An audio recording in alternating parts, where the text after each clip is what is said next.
Hi everyone, so I welcome you all in our new video of our chapter that was Mathematics and Physics Foundation for JEE। सो अभी तक हमने काफ़ी सारी चीज़ें इसमें cover कर ली हैं जो हमारे लिए फॉर द टाइम बीइंग, चाहे वो एग्ज़ाम हो चाहे वो आपका खुद के नॉलेज बेस को बढ़ाना हो, दोनों ही चीज़ों के लिए आपके लिए ज़रूरी है। तो हमने लास्ट क्लास तक क्या किया था, वेक्टर्स से रिलेटेड बेसिक्स पढ़े थे और most important was the representation of vectors in 2D and 3D, है ना। सो आई होप आपने इनफ प्रैक्टिस की होगी जो भी आपको टाइम मिलता है लेक्चर्स के बीच में, है ना। तो अब क्या है कि फिज़िक्स में अभी तक हमने वेक्टर्स का बेसिक तो पढ़ लिया। अब होता क्या है फिज़िक्स में, हमें कई बार क्या करना पड़ता है, दो वेक्टर्स को कंबाइन करना पड़ता है, उससे कोई तीसरी आपका एक मीनिंगफुल फिजिकल क्वांटिटी बनानी पड़ती है। मतलब कि जो ऑलरेडी दो वेक्टर हैं उनको किसी तरह, देखो कंबाइन करने के हमने कई तरीके तो पढ़ लिए हैं, जैसे ऐड करना, सब्ट्रैक्ट करना, है ना। अब कुछ और तरीके हैं जो हमें पढ़ने हैं, है ना। सो ऐसा ही एक मेथड है डॉट प्रोडक्ट या स्केलर प्रोडक्ट जो हम पढ़ेंगे, जो आपके लिए ट्वेल्थ मैथ्स के पर्सपेक्टिव से देखा जाए तो भी बहुत इम्पोर्टेंट है और फिज़िक्स में मतलब one of the most frequently used concept है। So let's start. सबसे पहले आपको ये समझना पड़ेगा कि स्केलर प्रोडक्ट या डॉट प्रोडक्ट होता क्या है ना। तो एक्चुअल में प्रोडक्ट को आप यहाँ पे ना एज इट इज़, मतलब ये मत सोचिएगा कि मैं कोई मल्टीप्लिकेशन की बात कर रहा हूँ। प्रोडक्ट मतलब कि यहाँ पे आप इसको ना थोड़ा ऐसे सोचिए कि दो वेक्टर्स को हम किसी तरह से कंबाइन करेंगे, वहाँ से कुछ प्रोड्यूस होगा, कोई प्रोडक्ट। प्रोडक्ट मतलब कुछ फाइनल जो आपका आउटकम होती है ना। तो वैसे ही आप दो तरह से आउटकम निकाल सकते हैं, एक स्केलर प्रोडक्ट होता है तो एक दूसरा क्या होगा, वेक्टर प्रोडक्ट, है ना, स्केलर वर्सेस वेक्टर। तो इसकी बात करते हैं, ये होता क्या है, देखिए ध्यान से। स्केलर प्रोडक्ट, है ना, तो scalar product of two vectors is defined as the product of their magnitude and cosine of angle between them. अब देखिए, इसको ना एकदम से मत समझिए, इसको ना ब्रेक करके समझिए, तब आपके लिए बहुत इजी हो जाएगा। सो किन्हीं भी दो वेक्टर्स, मान लो ए वेक्टर या बी वेक्टर मैं ले लूँ, है ना, इनका मुझे क्या निकालना है, स्केलर प्रोडक्ट या डॉट प्रोडक्ट, है ना, कुछ भी। मतलब ये कैसे निकलता है, इज इक्वल टू आपका product of their magnitude, A vector का मैग्नीट्यूड इंटू बी वेक्टर का मैग्नीट्यूड, ये तो हो गया इनका product of their magnitude. And मतलब ये प्रोडक्ट किसका, मैग्नीट्यूड का, एज वेल एज उसी के साथ कोसाइन ऑफ, तो ये पूरे के साथ कुछ और चीज़ मल्टीप्लाई होगी, दैट इज कोसाइन, मतलब cos of angle between them. तो मैं अभी मान लेता हूँ कि एंगल थीटा है ना, लिख लेता हूँ यहाँ पे, theta is angle between A vector and B vector. ये समझ आता है ना। बिल्कुल ध्यान से समझेंगे इसको, बिल्कुल आराम से, कोई जल्दबाजी नहीं है। एक बार फिर से समझाता हूँ। आपके पास मान लो, अब मैं ऐसे समझता हूँ, बी वन वेक्टर है, बी टू वेक्टर है, तो उसका स्केलर प्रोडक्ट या डॉट प्रोडक्ट क्या होता है, दोनों वेक्टर का मॉड, मतलब मैग्नीट्यूड, साथ में उसके साथ cos of angle, theta is angle between दो वेक्टर्स। वो आपको मैंने निकालना सिखाया है, दो वेक्टर्स के बीच का एंगल निकालने के लिए हमेशा या तो आप उनको हेड टू हेड ज्वाइन करोगे या तो टेल टू टेल, है ना। ये आपको समझना पड़ेगा। और लेकिन अगर आपको रिजल्टेंट निकालना होता था तो आप हेड टू टेल ज्वाइन करते थे, ऐसे ऐसे, तो ये है ना। और अगर एंगल निकालना है इसमें और इसमें, तो आप ऐसे, है ना, ये एंगल नहीं होगा क्योंकि ये हेड टू टेल ज्वाइंट है, ये रिजल्टेंट के लिए यूज़ होता है। यहाँ से फाइनल कि एक पॉइंट को यहाँ तक ले गया, फिर उसको यहाँ तक ले गया एरो की डायरेक्शन में, है ना, तो फाइनली यहाँ से यहाँ गया डिस्प्लेसमेंट, मतलब पोजीशन में जो चेंज हुआ। अब मुझे ये बताइए कि एंगल के लिए मुझे क्या करना पड़ेगा, मैं इसको शिफ्ट कर सकता हूँ या तो ऐसे इधर शिफ्ट कर दूंगा, पैरेलल पैरेलल आप वेक्टर को मूव कर सकते हैं स्पेस में, है ना, एंगल विदाउट चेंज किया और उसका मैग्नीट्यूड विदाउट चेंज किए, तो ये हो जाएगा एंगल थीटा। जबकि हमें दिखने में ये ऑब्ट्यूज लग रहा था, पर एक्चुअल में इन दोनों के बीच में एंगल क्या है, एक्यूट। अगर आपको ये नहीं मूव करना है तो इसको नीचे वाले को मूव करो, ये ऊपर है ऐसे, इसको कहाँ मूव करूँ, यहाँ लगा दूँ तो हो जाएगा, ऐसे भी नहीं होगा। अब क्या करना पड़ेगा, यहाँ लगाना पड़ेगा, तब क्या होगा, ये हेड टू हेड जॉइन होगा। यहाँ पे कैसा था, टेल टू टेल है ना दोनों। अब मुझे ये बताइए स्केलर प्रोडक्ट आपको समझ आता है? मैं एक बार लास्ट बार लिखता हूँ। मान लो आपके पास दो वेक्टर हैं, ए वेक्टर, तो इसको ऐसे लिखते हैं डॉट प्रोडक्ट है ना, A vector dot B vector is A का मॉड, बी वेक्टर का मॉड मतलब मैग्नीट्यूड, और cos of angle between them. अब से मैं सिंपली इसको लिख सकता हूँ ए बी कॉस थीटा। मान लो मैग्नीट्यूड मैंने लिख लिया ए, मतलब कि आपको डायरेक्शन नहीं लिखनी है। तो इससे आपको ये चीज़ पता चल रही है। अब वैसे नाम से भी पता चल रहा है हमको कि डॉट प्रोडक्ट है ए डॉट बी, दो वेक्टर का। लेकिन एक और चीज़ बोली हमने, क्या बोला, स्केलर प्रोडक्ट। स्केलर प्रोडक्ट मतलब कि यहाँ से जो आउटकम आती है that should be a scalar quantity. कैसी? Scalar. It should not be a vector, it will be a scalar. समझ आता है? स्केलर मतलब उसकी कोई डायरेक्शन नहीं होगी, है ना, सिर्फ मैग्नीट्यूड होगा। और आपको यहाँ दिखता भी है, ये ए का मैग्नीट्यूड है, वेक्टर नहीं, वेक्टर का मैग्नीट्यूड है, तो ये तो स्केलर क्वांटिटी होगी, जैसे 2 3 4 या 0.5 या कुछ ऐसा। बी का भी मैग्नीट्यूड है, डायरेक्शन नहीं बोल रहे हो। देखो वेक्टर में दो चीज़ होती है ना, जैसे अगर ये वेक्टर है तो वो क्या होता है, मॉड, और इसकी डायरेक्शन, ये होता है ये वेक्टर। तो मैं इसको हटा के जब दूंगा तो मॉड बचेगा, वो तो स्केलर क्वांटिटी है। वेक्टर तो तब होगा जब डायरेक्शन भी होगी। तो ये आपको समझ आता है, this is scalar, this is scalar, है ना। और एंगल का कॉस तो हमेशा क्या होता है, एक न्यूमेरिकल वैल्यू होती है, उसके कोई मतलब कॉस जो एंगल किसी का अगर बनाएंगे, जैसे 1/2 हो गया कॉस, मतलब आपका 60, तो वो कोई वेक्टर थोड़ी ना, वो तो एक छोटी सी न्यूमेरिकल वैल्यू है एज इट इज। कॉस का आपको ऐसे थोड़ा ना होता है कि कॉस की जो वैल्यू है वो कितने डिग्री, कितने ईस्ट में, कितने में, ऐसा नहीं होता है। तो ये भी स्केलर क्वांटिटी है। तो तीन स्केलर जब मिलेंगे तो उससे भी क्या बनेगा, प्रोडक्ट कर दो, मतलब जैसे 2 × 2 × 2, तो फाइनली इसकी डायरेक्शन थोड़ी ना होगी, तो ये तो 8 होगा सिंपली, है ना। तो ये आपको समझना पड़ेगा, है ना। तो मैंने आपको क्या बताया, समरी सिंपल से इतनी है, दो वेक्टर का डॉट प्रोडक्ट इज सिंपली उन दोनों का मैग्नीट्यूड और कॉस थीटा का मल्टीप्लिकेशन। और नाम से पता चल रहा है, याद रखने की नीड नहीं है। स्केलर मतलब कि यहाँ से आंसर फाइनली क्या आएगा, स्केलर। ये बहुत ऐसे क्वेश्चन ही पूछे जाते हैं काफ़ी बार, मतलब फालतू से, नीट और जेई मेंस में, है ना। So it is called a scalar product because the result is a scalar quantity, इसलिए इसका नाम क्या बोलते हैं हम, डॉट प्रोडक्ट के साथ साथ स्केलर प्रोडक्ट भी। वेक्टर नहीं होता इसका आंसर, है ना। तो ये आपको समझना पड़ेगा। नेक्स्ट कुछ चीज़ें, है ना, दैट इज़ प्रॉपर्टीज़, कि स्केलर प्रोडक्ट जो है किन किन प्रॉपर्टीज़ को सेटिस्फाई करता है ना। ये आप बचपन से पढ़ते हैं, कम्यूटेटिव, एसोसिएटिव, डिस्ट्रीब्यूटिव, ऐसी प्रॉपर्टीज़ यहाँ भी अप्लाई करके देखेंगे। और मैं आपको पहले ही बता रहा हूँ, these are not to remember. आपको ये याद रखने की नीड नहीं है। आपको क्या करना है, जब भी कोई ऐसी बातें होती हैं जैसे प्रॉपर्टीज एंड ऑल, ये वो सो, अनटिल और unless it's so important, like कोई डिराइव्ड फार्मूला हो, कोई कॉन्सेप्ट हो, तो अदरवाइज जो ये मैथमेटिकल डेरिवेशंस होती हैं that should be in your mind, ताकि आप एग्जाम में जब फ्रीज हों तो आप निकाल पाएँ, है ना। और इसमें कुछ नहीं है, ये कोई पूछता नहीं है, मतलब बेसिक्स जो होते हैं, जैसे कि दो चीज़ों को प्लस करके क्या बनेगा, वो आपसे कोई पूछता थोड़ी ना है। लाइक मान लो 3 का स्क्वायर 9 है, अब वो याद रखो चाहे निकालना सीखो, दोनों में फ़र्क है ना। अब कुछ लोग याद भी रखते हैं, ऐसा कुछ नहीं है, सबकी अपनी अपनी नीड के हिसाब से होता है, बट मैं सजेस्ट करूँगा कि नॉट टू रिमेंबर। हमारे ब्रेन की कैपेसिटी वैसे ही बहुत कम होती है, मतलब जो हमें नॉलेज लेना है उसके हिसाब से डिपेंड करता है ना, कौन इंसान कितना नॉलेज चाहता है। तो instead of focus on learning new things, ऐसी नहीं जो रट्टा मार के हो जाती हैं, या आपको, है ना। तो यहाँ पे देखिए प्रॉपर्टीज़ क्या क्या फॉलो करता है, बहुत सिंपल। आप बस क्या कीजिए, आपका काम है नॉट टू रिमेंबर, जस्ट क्या कीजिए, जो मैं समझा रहा हूँ उसको समझो, एक बार देखो आप समझ पा रहे हो कि नहीं, फिर उसको खुद से लिख के एक बार देखो, बस काम ख़त्म। फिर जब रिवाइज करोगे एक बार देखना कि आपको याद है कि नहीं है, अगर नहीं याद हो तो दोबारा वीडियो देख लेना। It's not gonna be asked in any exam, या कहीं भी हो सकता है शायद आपको इसके बाद दोबारा इन चीज़ों की शक्ल भी ना दिखे, but still it is important to at least be able to understand these things, है ना। सो देखिए ध्यान से, सबसे पहला, scalar product is always a scalar. किसकी प्रॉपर्टीज़ की बात करें, स्केलर प्रोडक्ट, है ना, याद रखना। तो it is always a scalar quantity, इसलिए तो इसका नाम स्केलर प्रोडक्ट है। अभी अभी बताया ना, मतलब इसकी कोई डायरेक्शन नहीं होती है ना। दूसरा, it is positive if theta less than 90, negative if theta greater than 90। ये समझिए क्या होता है।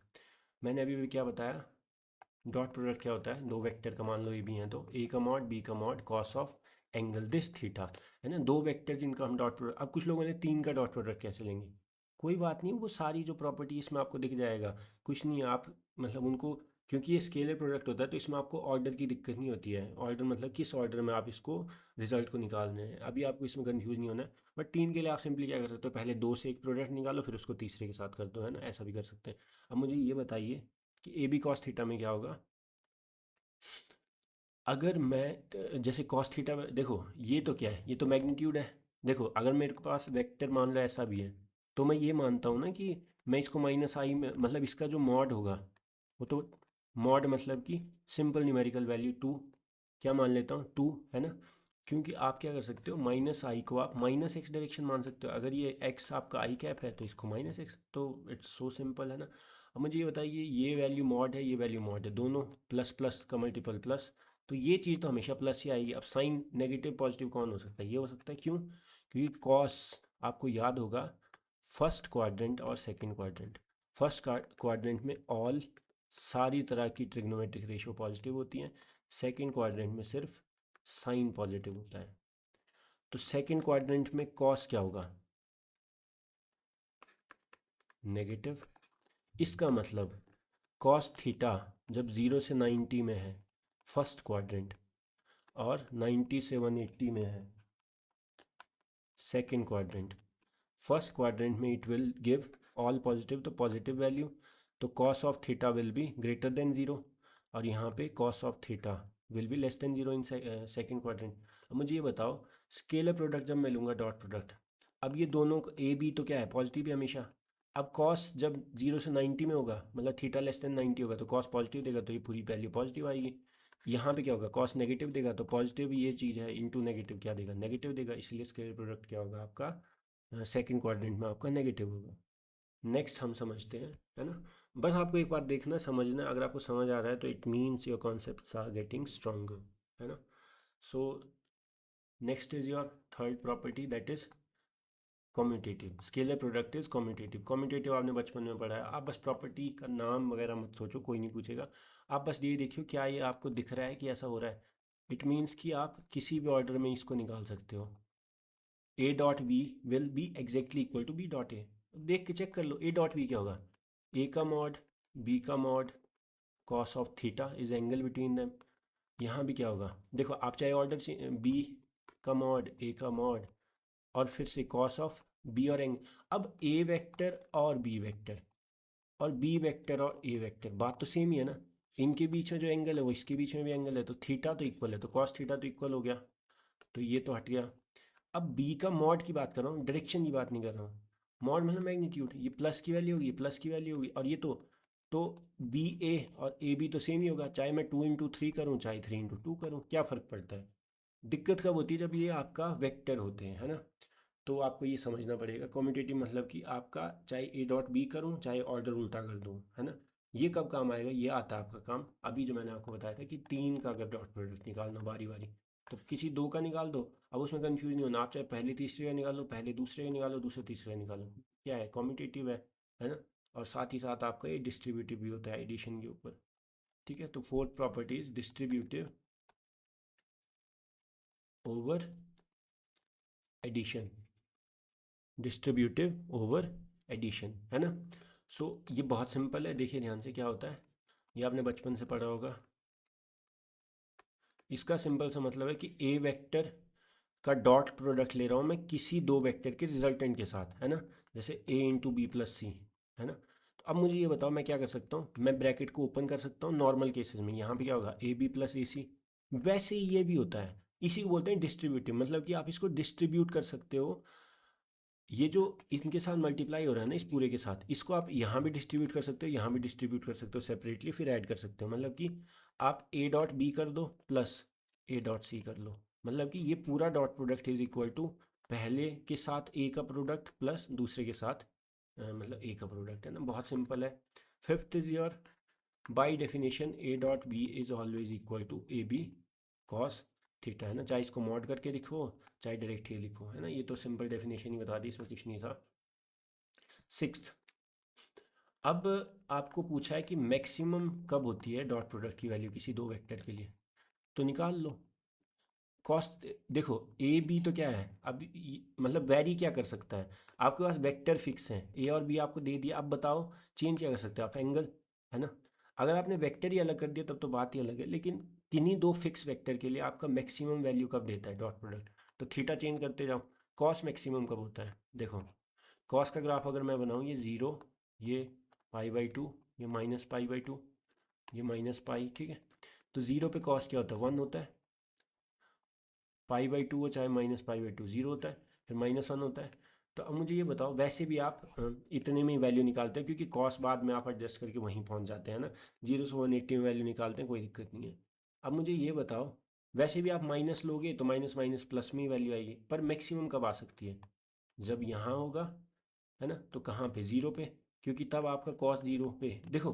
अच्छा, ये सब छोड़ो, ये बताओ कॉस थीटा की रेंज क्या होती है। रेंज मतलब कि फंक्शन मैक्सिमम और मिनिमम वैल्यू क्या दे सकता है, आपको पता है। कॉस थीटा और साइन थीटा क्या से क्या देते हैं, -1 से 1, बेसिक जो हमारा पहला लेक्चर था उसमें मैंने आपको बताया। तो देखो ये तो फिक्स है, मैंने दो वेक्टर फिक्स कर रखे हैं, मुझे ये मैक्सिमम चाहिए अगर इस पूरे को मैक्सिमम बनाना है डॉट प्रोडक्ट को। तो मैक्सिमम के लिए कॉस थीटा मैक्सिमम कब है, cos theta is equal to 1 पे, और वो कब होता है, अगर मैं 0 से 180 में बात करूँ तो 0 डिग्री पे होता है, किस पे होता है, 0 डिग्री पे। क्योंकि 180 डिग्री की अगर मैं बात करूँ तो भी आपका बात सेम ही आ जाती है, पैरेलल की, है ना। क्योंकि यहाँ पे आप साइन नहीं देखते हैं, तो आपका, क्योंकि जब ये क्या हो जाएगा, सीधे ए बी हो जाएगा, कॉस थीटा क्या हो जाएगा, 1 हो जाएगा। तो आपका सिक्स्थ प्रॉपर्टी जो है that is dot product is maximum for two vectors at theta is equal to 0 degree, या मतलब कि वो दोनों कैसे हैं, पैरेलल, कैसे हैं, पैरेलल। ये आपको समझना पड़ेगा, जब मतलब ऐसे हैं, बिल्कुल ज़रूरी नहीं एक दूसरे के ऊपर ही हो, पैरेलल मतलब कि यहाँ भी हो सकते हैं, तो भी आपका अगर एंगल वो एक दूसरे के बिल्कुल पैरेलल हैं तो एंगल 0 होगा। Next is your dot product is minimum. तो अभी अभी मैंने आपको बताया simple, A B cos theta में कॉस थीटा को मिनिमम कर दो, ये तो फिक्स है। कॉस थीटा मिनिमम क्या होता है, -1 कब होता है, बताइए। सॉरी, कॉस थीटा मिनिमम क्या होता है आपका, अच्छा, ज़ीरो होता है कितने में, 90 डिग्री पे। अब तो कहीं ना कहीं ये क्या है, आपका मिनिमम वैल्यू कितनी देगा आपको, 0 डिग्री पे, कितनी डिग्री पे, सॉरी 90 डिग्री पे कितनी वैल्यू देगा, 0, है ना। तो ये आपको पता होना चाहिए। नेक्स्ट, सेल्फ डॉट प्रोडक्ट, बहुत मतलब फालतू सी चीज़ है। सेल्फ डॉट प्रोडक्ट मतलब किसी वेक्टर का खुद के साथ डॉट प्रोडक्ट क्या होगा, निकाल लो। ए का मैग्नीट्यूड इंटू ए का magnitude into cos of theta. अब दो वेक्टर सेम ही है तो उनके बीच का एंगल क्या होगा, अगर ये ए है और ये भी है तो 0 डिग्री है ना, तो कॉस 0 क्या होता है, 1। तो ये तो क्या आ जाएगा, ए स्क्वेयर, बस, ठीक है। तो सेल्फ डॉट प्रोडक्ट क्या होता है किसी वेक्टर का, उसी वेक्टर का स्क्वेयर, है ना। नाइन्थ, अगर कंपोनेंट फॉर्म में दिया हो, कंपोनेंट मतलब कि एक वेक्टर दिया है x i cap plus y j cap dot a i cap plus b j cap. आप क्या करते हो मुझे ये बताओ। अच्छा, इससे पहले मैं आपको एक और चीज़ समझाता हूँ, है ना। तो इसको 10th मान लो, आप 9th ये समझ लो। 9th में ये देखो, यूनिट वेक्टर की बात करते हैं, ये भी एक वेक्टर है, ये भी एक वेक्टर है, इन दोनों का डॉट प्रोडक्ट क्या होगा, कुछ नहीं, निकाल लो। आई का मॉड, आई का मॉड, यूनिट वेक्टर मतलब ये वो वेक्टर है जिसका मैग्नीट्यूड 1 है और सिर्फ डायरेक्शन है, इसलिए इसको डायरेक्शन की तरह यूज़ करते हैं, इंटू कॉस ऑफ थीटा। अब आई यूनिट वेक्टर क्या होता है, मॉड कितना होगा, 1। इस यूनिट वेक्टर का मॉड कितना होगा, 1। यूनिट वेक्टर का मैग्नीट्यूड, यूनिट मतलब 1, है ना। और कॉस थीटा, अब दोनों ही आई हैं, प्लस एक्स, तो दोनों आप सेम ही है, तो डायरेक्शन, तो एंगल कितना होगा इन दोनों के बीच, 0 डिग्री, पैरेलल है ना। तो कॉस 0 कितना होता था, 1। तो ये वैल्यू क्या आ जाएगी, 1। तो मतलब आई डॉट आई हमेशा 1 देता है। तो सेम हम प्रूव कर सकते हैं, जे डॉट जे भी 1 और के डॉट के भी 1। ये क्यों ज़रूरी है, अब समझिए। ये तो था जब एक यूनिट वेक्टर को उसी के साथ डॉट प्रोडक्ट लो, अगर एक यूनिट वेक्टर को दूसरे यूनिट वेक्टर के साथ डॉट प्रोडक्ट लो, मान लो आई डॉट जे। अब आपको पता होना चाहिए एक्स वाई जेड, मतलब आपका एक्स वाई जेड तो परपेंडिकुलर होते हैं, तो आई जे के भी क्या होंगे, 90 डिग्री एंगल पे होंगे। अब आई डॉट जे क्या होगा, आई जे के बीच में एंगल 90, तो ये कितना आ जाएगा, 0। जे डॉट के भी क्या दे देगा, 0। और के डॉट हाई, मतलब कि आप किन्हीं भी दो यूनिट वेक्टर का डॉट प्रोडक्ट लोगे तो वो 0 ही आएगा। अगर सेम एक ही डायरेक्शन के यूनिट वेक्टर को कर लोगे तो वो 1 देगा। अब मुझे आप बता सकते हैं, जो मैंने कंपोनेंट फॉर्म बोला था, मान लो x i cap plus y j cap is one vector, dot लेना आपको a i cap plus b j cap के साथ। तो मुझे बताइए क्या होगा। अब देखिए इसको आप ओपन कर सकते हो, मैंने आपको बताया था डिस्ट्रीब्यूटिव है, तो चाहे आप x i cap into a i cap plus b j cap करके कर लो, plus y j cap dot a i cap plus b j cap, है ना, ओपन कर लिया। अब इसको फर्दर ओपन कर लो, x i cap dot a i cap plus x i cap dot b j cap plus y j cap a i cap plus y j cap b j cap. अब आपको दिखना चाहिए ये दो same direction में, ये दो, अब चाहे मैग्नीट्यूड जो भी हो, लेकिन इनके जो आपका ये वेक्टर है, जैसे ये एक्स इसका मैग्नीट्यूड है ये आई डायरेक्शन में, बी इसका मैग्नीट्यूड है जे डायरेक्शन में। तो आप जब इसका एंगल लोगे तो मॉड तो क्या है एक्स, और यहाँ पे क्या है बी, आई डॉट जे क्या होगा, मतलब वेक्टर के बीच का एंगल क्या होगा 90 डिग्री, तो कॉस 90 0, ये कैंसिल आउट। आपको अभी पढ़ा है आई जे, ये भी कैंसिल आउट, जे जे ये आएगा आई। तो इसका मतलब क्या हो रहा है, आई के साथ आई वाली जो चीज़ है अब उसको करो, तो ये क्या आ जाएगा, इसका मॉड और कॉस ऑफ इन दोनों के बीच का कॉस 0 1, तो एक्स से आ गया प्लस यहाँ से क्या आएगा सीधे बी वाई, तो ये आ जाएगा इसका डॉट प्रोडक्ट। तो कंपोनेंट फॉर्म में आपको क्या याद रखना है, आई के साथ आई मल्टीप्लाई करो, मतलब आई के साथ आई नहीं, मतलब आप ऐसे सोचिए कि आई के साथ जो ए वैल्यू है और इस आई के साथ बी वैल्यू है, तो आंसर क्या आ जाएगा ए बी, क्योंकि इसका कॉस तो क्या आ जाएगा 0, तो कॉस 0 1 है ना, मतलब एंगल क्या होगा 0, तो कॉस 0 1। आगे चलते हैं, तो ये आपको समझ आना चाहिए ना। तो इसका यूज़ कहाँ कहाँ होता है फिज़िक्स में, अभी मैं आपको बस थोड़ा सा आइडिया दे रहा हूँ, है ना, बट आप इसको समझेंगे बहुत डिटेल में हम, है ना।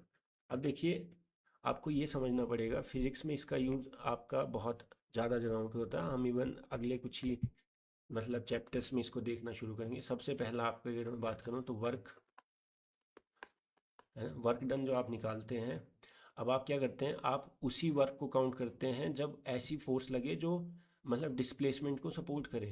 तो आप क्या करो, अगर फोर्स मान लो ऐसी लग रही है, डिस्प्लेसमेंट आपकी ऐसी हो रही है, तो फोर्स पूरी की पूरी वर्क को सपोर्ट नहीं कर रही, आप क्या करोगे इस फोर्स का इसके अलोंग कंपोनेंट हो गया। और मैंने आपको बताया है कि अलोंग कंपोनेंट लेना सिंपल होता है, उसका इसकी तरफ को मैग्नीट्यूड ले लो और डायरेक्शन ले लो, है ना।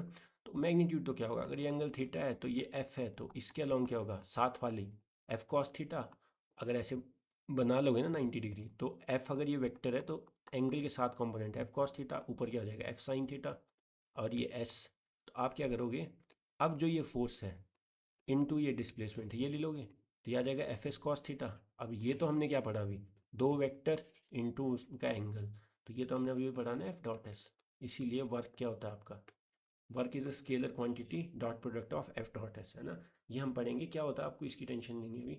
और दूसरा आप आगे पढ़ेंगे क्या होता है, पावर भी सेम होता है। पावर आपका होता है एफ डॉट बी, है ना। आप यहाँ से निकाल पाएंगे, देखो पावर होता है आपका D W by D T, फिर चाहे आप उसको F dot D S by D T करके, है ना। अभी आपको इसमें वरी नहीं करना, मैं आपको बस आइडिया दे रहा हूँ, है ना, क्योंकि अभी आपने पढ़ा नहीं है ये सब। Next is your magnetic flux phi.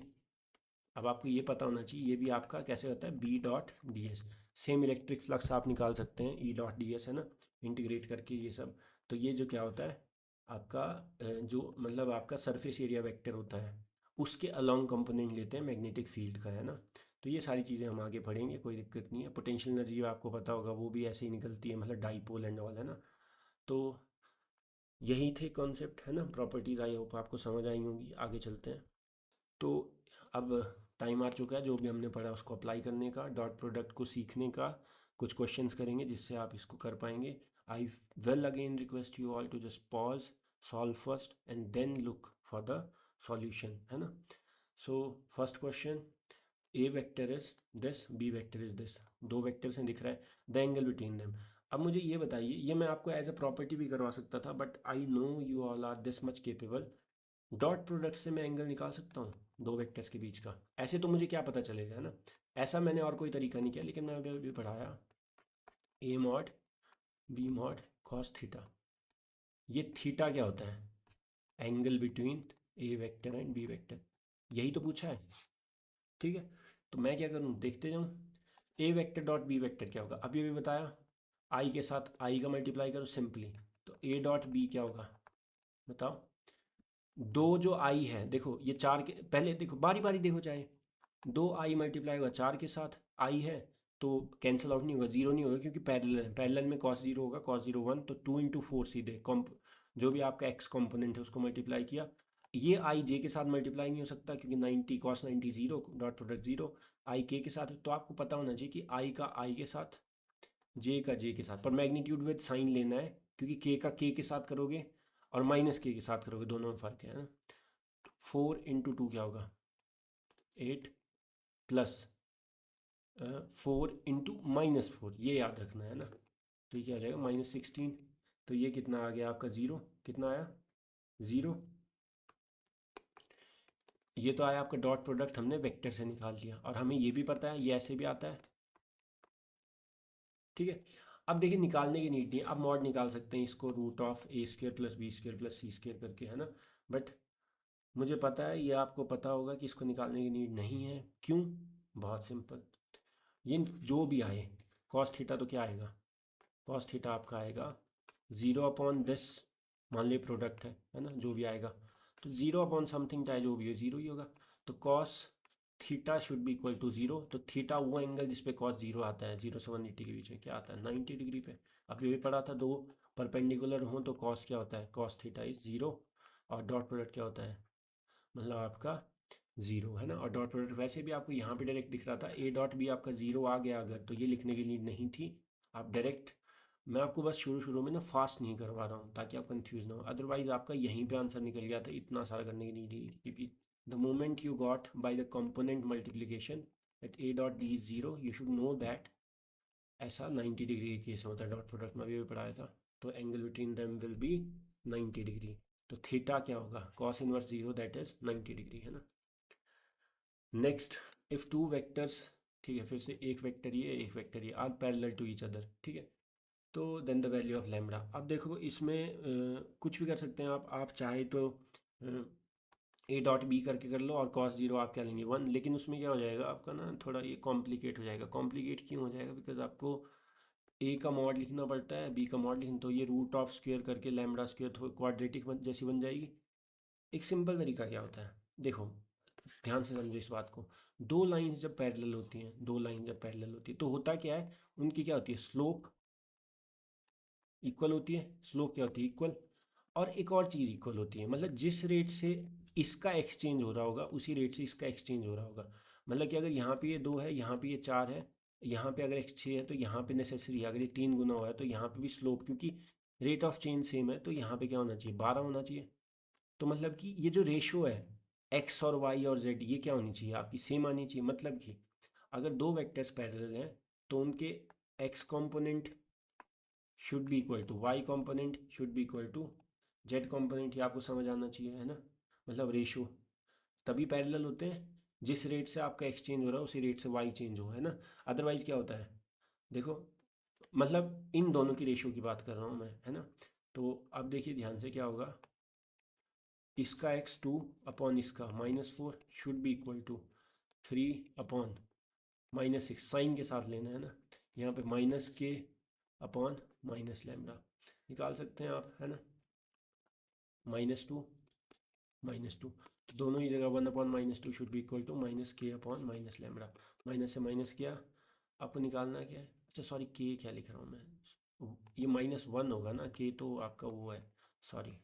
तो ये आ जाएगा 1/लैम्डा, तो लैम्डा क्या आ जाएगा -2, तो -2 आना चाहिए आपके पास।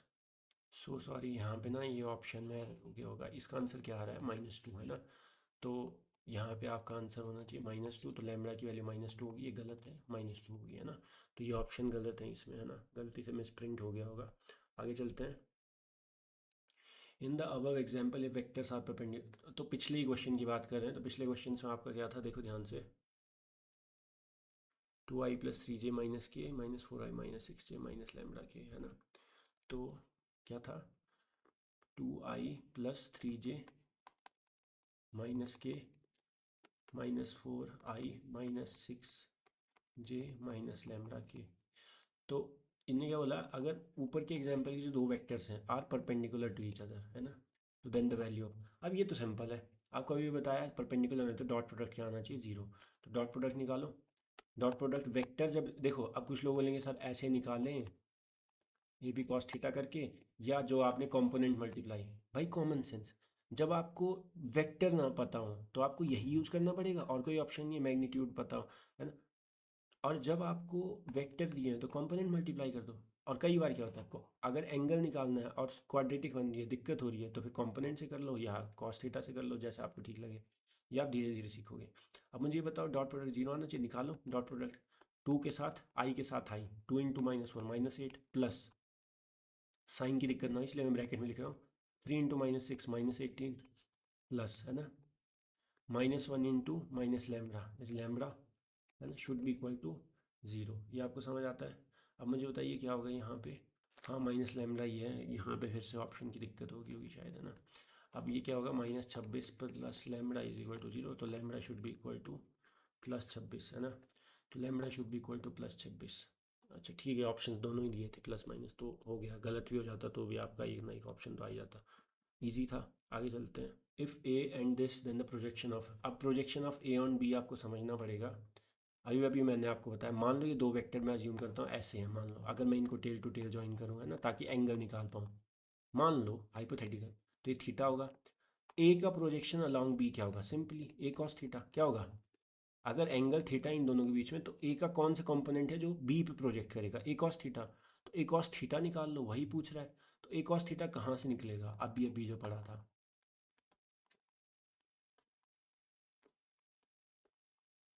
आपको ये निकालना है, ठीक है। तो ए कॉस थीटा आपका क्या होगा, यही होगा answer, should be equal to A vector dot B vector, इसको नीचे ले जाओ, upon mod of B vector. तो ए डॉट बी आप देखिए, वेक्टर दिए तो कंपोनेंट से कर लो, 2 into -1 -2 plus 3 into 3 9 plus -1 into -4 +4, दिक्कत ही नहीं है, अपॉन बी का मॉड। ये मॉड निकालना आता है आपको बी वेक्टर का, क्या करेंगे, root of A square plus B square plus C square, तो 1 स्क्र का -1 का स्क्र 1, साइन की दिक्कत आई नहीं, स्क्र करना है, 3 या -3 जो भी हो, 3 का स्क्र 9, 4 का स्क्र 16, चाहे -4 हो, तो क्या आ जाएगा, रूट ऑफ 26। तो यह आ गया रूट ऑफ 26, आपको समझ आता है। तो यहाँ पे क्या हो जाएगा, 13 दे जाएगा आपका। अच्छा सॉरी सॉरी, यहाँ पे ना आपका 2i + 3j - k था, और ना ये ना साइन दिक्कत होगी, क्योंकि मैंने इसको ना ध्यान से देखा। अब देखिए, -1 इंटू -4 नहीं है, +4 है, तो ये हो जाएगा -4। अब बताइए क्या होगा, -2 -4 -6 + 9 3, तो 3/√26 आ गया आपका ए कॉस थीटा। वही है आपका projection of a on b, a का कंपोनेंट अलॉन्ग बी, फॉर्मल भाषा में बोलो तो projection of a on b. तो ये कितना आ गया, 3/√26, that is b option, that is b option, है ना। So easy. आगे चलते हैं। A body acted upon a force by 15 making, बहुत इजी। देखिए मान लो ये एक बॉडी है, इस पे अभी आप पुल पुश मत सोचो, आप सिंपली सोचो कि कोई फोर्स है, मान लो ऐसे, है ना, ये 50 न्यूटन की फोर्स है, और ये आपका मान लो ये ब्लॉक सरफेस पे है, ये ऐसे चल पड़ा, कितने मीटर गया ये, 50 सॉरी 10 मीटर, कितना 10 मीटर शिफ्ट हुआ। तो ये आ गया आपकी डिस्प्लेसमेंट कितनी, 10 मीटर। ये आ गया आपकी फोर्स ओरिजिनल। पर इसने क्या बोला है कि फोर्स मैंने ऐसे क्यों बनाई, क्योंकि force of 15 newton distance in a direction making an angle of 60 degree. तो जो डिस्प्लेसमेंट हुई है that is displace through a distance of 10 metre in a direction making angle of 60 degree. ये फोर्स है, तो इसके साथ ये जो डायरेक्शन है डिस्प्लेसमेंट या डिस्टेंस की, वो 60 डिग्री एंगल बना रही है, इसलिए मैंने फोर्स को ऑब्लिक बनाया है। अब बताइए क्या होगा, वर्क निकालना है, अभी अभी पढ़ा था एफ डॉट एस, मतलब कि F S cos theta. Force का मैग्नीट्यूड कितना है, 50 into displacement 10 into cos of angle between them 60, कितना होगा, 500 into cos 60, that is half, this is 250 joule, है ना, 250 joule. D option, easy one, है ना। तो आगे चलते हैं। A particle moves from position in this to this due to uniform force this। Easy है, कॉन्सेप्ट लगाओ। अब यहाँ पे ना मैग्नीट्यूड और एंगल नहीं दिया है ना, एफ डॉट एस। अब कुछ लोग सोचेंगे सर मैं डॉट प्रोडक्ट से एंगल निकाल लूँगा इन दोनों का करके, उतना दिमाग नहीं लगाना है, सिंपली सोचो वर्क निकालना है, तो एफ डॉट एस। तो एफ हमें पता है, एफ कितनी दी है, ये दी है, तो एफ का वेक्टर पता है, ये पता चल जाए तो वो कॉन्सेप्ट लग जाएगा कंपोनेंट वाला, आई से आई, जे से जे, के से के। तो एस पता करना है। डिस्प्लेसमेंट वेक्टर क्या होगा, ये फाइनल कोऑर्डिनेट है, ये इनिशियल कोऑर्डिनेट है, मतलब रेडियल वेक्टर। तो फाइनल माइनस इनिशियल कर दूँ तो डिस्प्लेसमेंट आ जाएगी। मान लो आपका पहले पोजीशन ये थी, बाद में पोजीशन ये थी, तो ओरिजिन अगर ये है तो ये आ गया आपका R1 वेक्टर, ये आ गया आपका R2 वेक्टर। तो ये क्या हो जाएगा बताइए। देखो दिस शुड बी समथिंग, क्योंकि R1 प्लस R2 ये होना चाहिए, है ना। तो आपका ये जो डिस्टेंस हो जाएगी डिस्प्लेसमेंट, दैट विल बी, अगर मान लो ये आपका R2 है तो this should be R2 minus R1, यही तो है डिस्प्लेसमेंट, पोजीशन में चेंज है ना। तो अब मुझे ये बताइए R2 क्या है, प्लस 9K, है ना, और आपका minus 3I plus 2J minus 6K। अब क्या है, ये तो आपको पता है, ये वेक्टर सब्ट्रैक्ट कैसे करेंगे, आई में से आई घटा दो या ब्रैकेट खोल लो पहले, दिक्कत ना हो। -3I -2J minus minus plus 6K। अब कर दो, आई के साथ आई 11I, क्योंकि कोऑर्डिनेट एक्स के साथ एक्स का, जे के साथ जे का चेंज, तो ये भी 11 हो जाएगा। और 9 प्लस 6 क्या हो जाएगा 15K। तो ये आ गया आपका डिस्प्लेसमेंट वेक्टर। अब क्या है, एफ डॉट एस निकालना है, ईजी है। ये एफ और ये एस कर दो, वर्क डन क्या हो जाएगा, एफ डॉट एस कितना आ जाएगा। देखिए कंपोनेंट दिए हैं, एस निकाल लिया हमने, एफ हमें दिया है, तो 4I से आई 4 11 44 प्लस साइन के साथ है ना, 1 इंटू 11 11 प्लस ये प्लस 3 इंटू 15 45, ये क्या जाएगा 44 45 89 प्लस 11 100 जूल। ये आ गया वर्क, इजी है, ए ऑप्शन है ना, सो इजी। आगे चलते हैं। If two vector A and be some is perpendicular the ratio of their magnitude is, बहुत अच्छा क्वेश्चन है। देखिए ध्यान से, आपको क्या बोला है, दो वेक्टर है जिसका सम जो है, sum is perpendicular to the difference, है ना।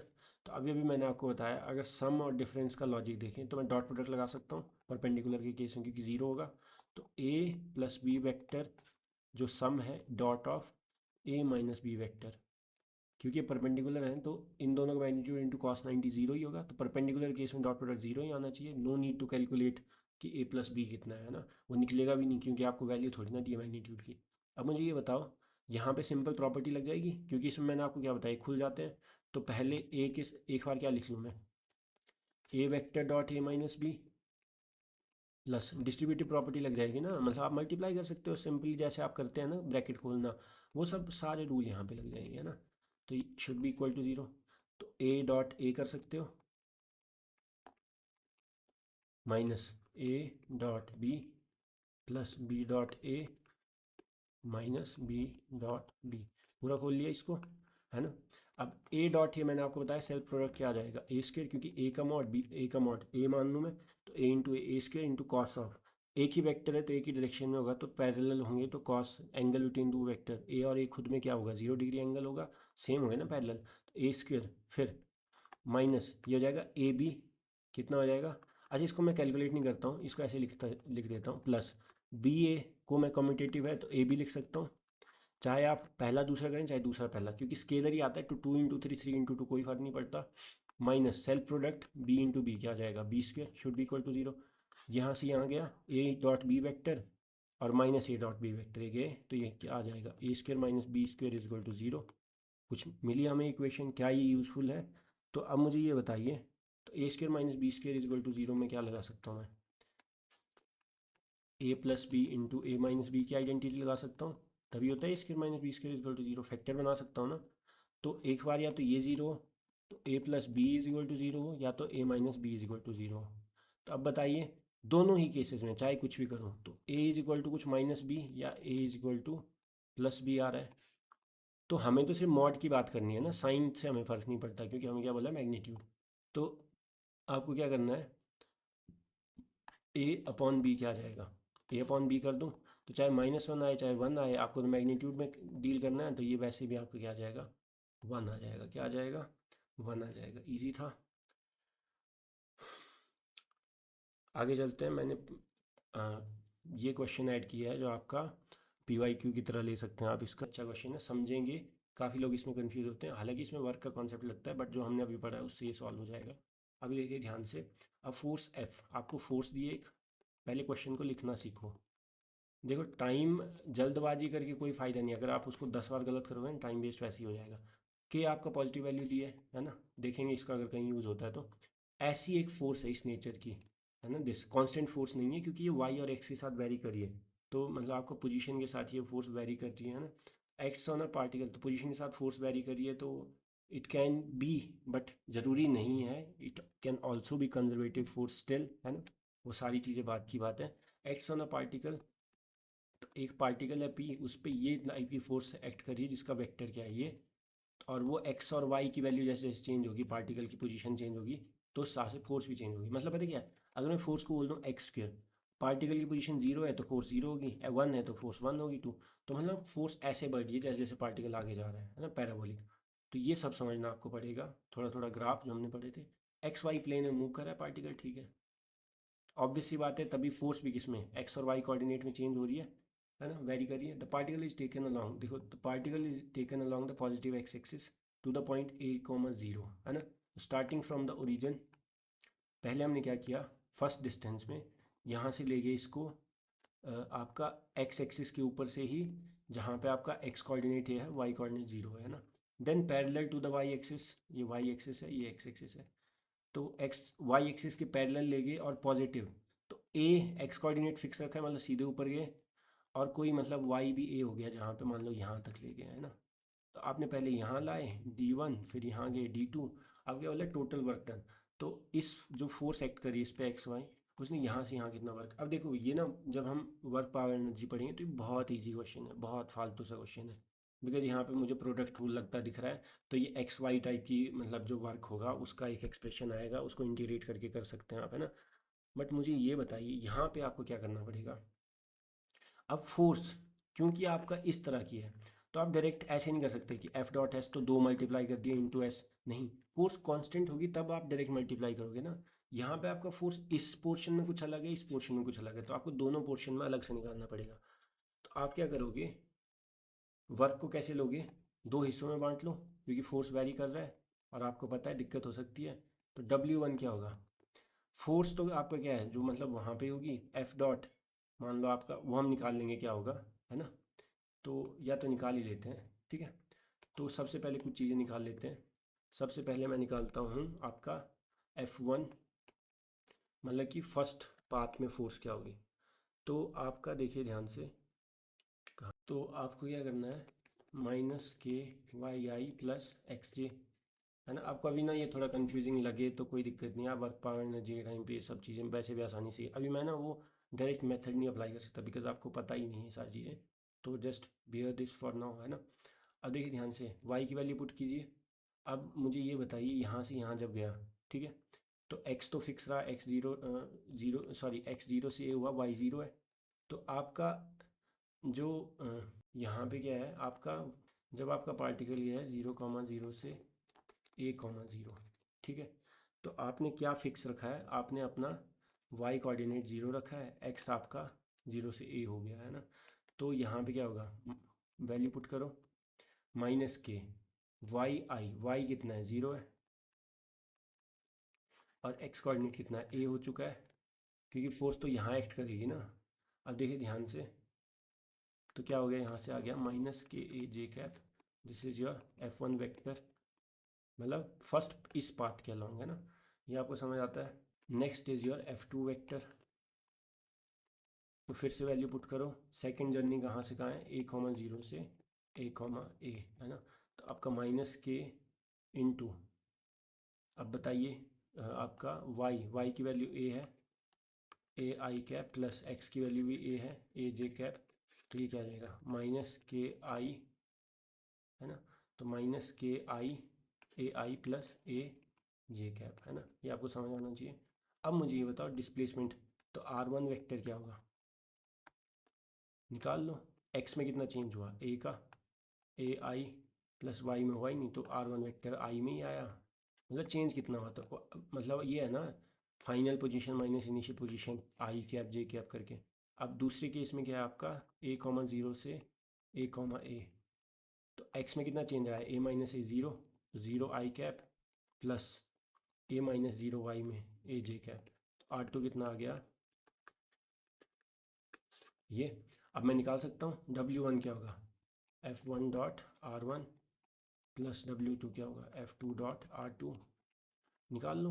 F1 क्या है माइनस के जे, और R1 क्या है ए आई। अब मुझे ये बताइए जे में है ये ए आई में, मतलब आपका सॉरी, एक फोर्स आपका जे के अलॉन्ग है और ये आपका आई के अलॉन्ग है, तो डॉट प्रोडक्ट क्या होगा, ये दोनों 90 डिग्री में होंगे आई और जे एक्स वाई, तो ये चीज़ तो क्या आ जाएगी ज़ीरो।